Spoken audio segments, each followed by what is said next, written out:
Greetings to the free world on demand. Back at you one more again.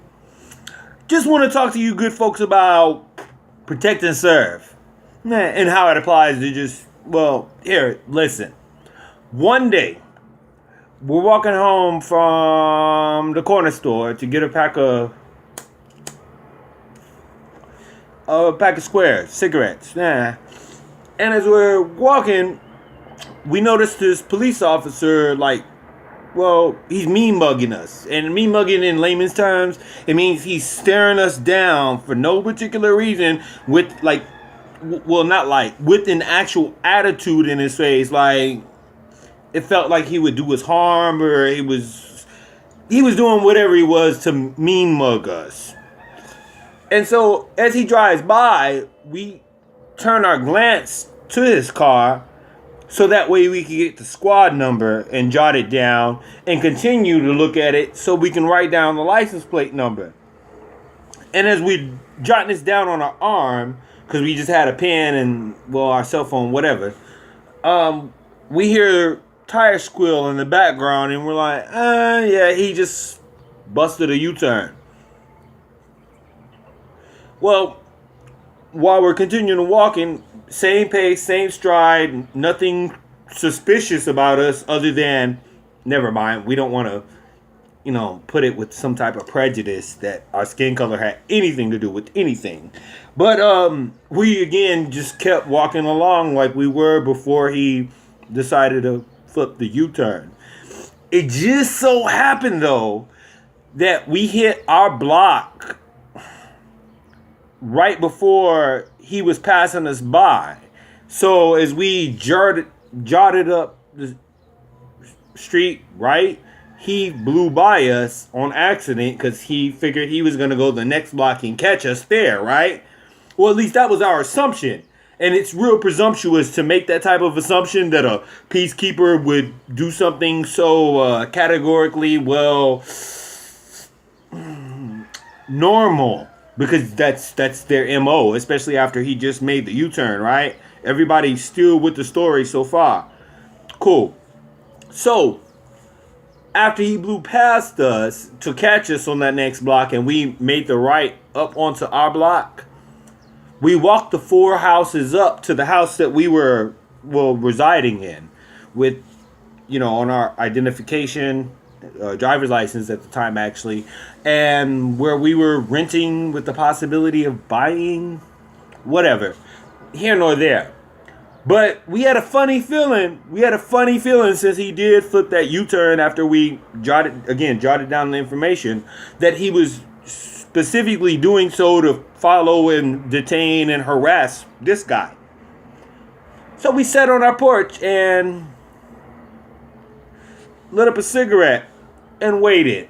And sure enough, the officer of the law made that long block to come back down ours to see if he could catch us walking down the street, parked in front of our house, and was like, "Hey, how you doing?" "Fine, officer. How about yourself?" He's like, "Oh, I'm doing good. Where are you going?" And we're like, "Here." He's like, "Well, where's here? Home?" He's like, "What's the address?" Mind you, we just said we're coming here, which is home, and he inquires what our address is.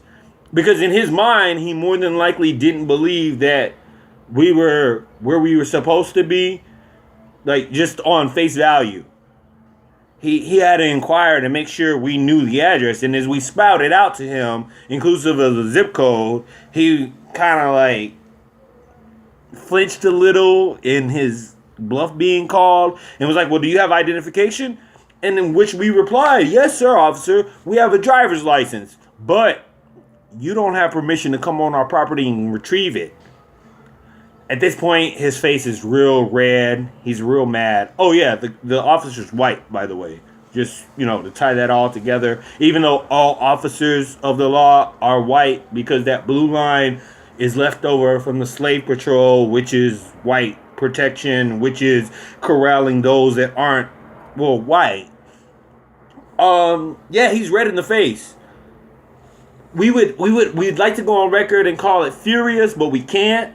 So we know he was at least a smidge upset. So at that point in time, he gets on the radio and he calls backup. One of these does one of these numbers, and we're like, no, here you go. The sidewalk's public property, which we will not step on, and here's their driver's license, and you can get it from there. Well, he waits till 2 other cop cars pull up with 2 other individual officers, and they all step out and they all walk up on our property illegally, and he retrieves that identification and runs it.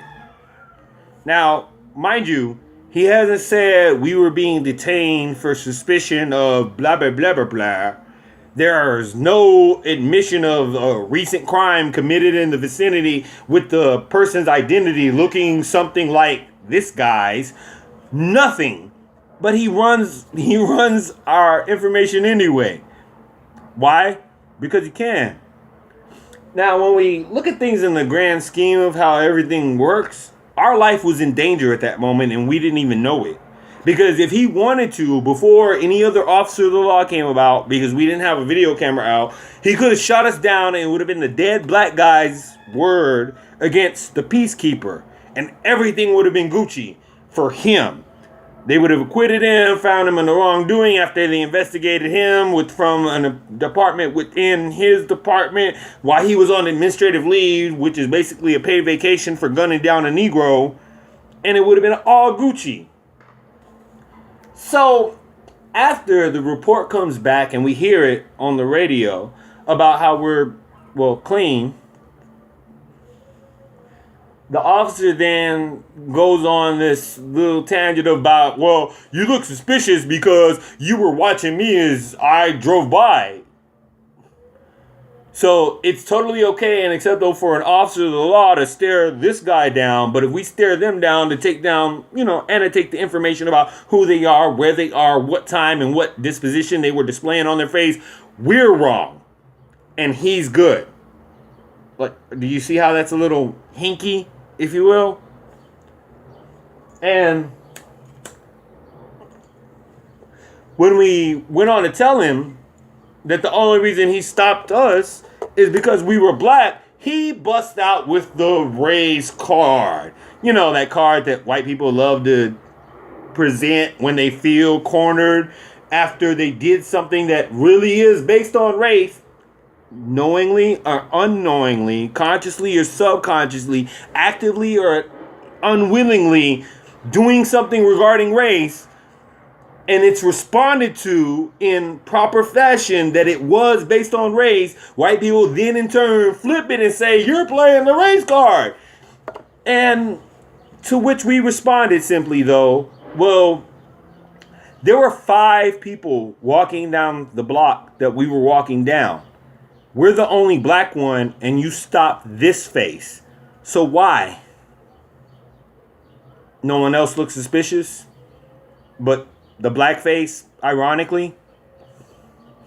And at this moment, the 2 white officers that flanked him looked at him like, why did you stop him?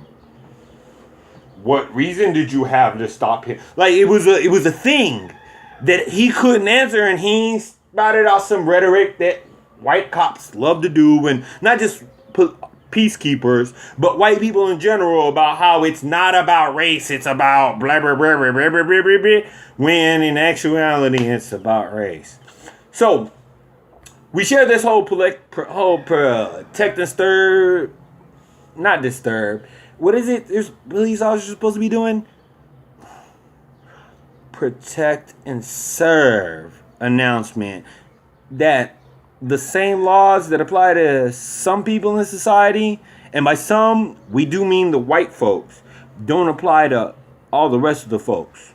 Just remember that next time you have an opinion about how racism is dead, people are holding on to the past, Black Lives Matter is racist or a terrorist group like the KKK is, and All Lives Matter is more important than Black Lives Matter. Like, just every time you want to have an opinion, remember this little story. This little story where the guy lived to tell it. Thankfully.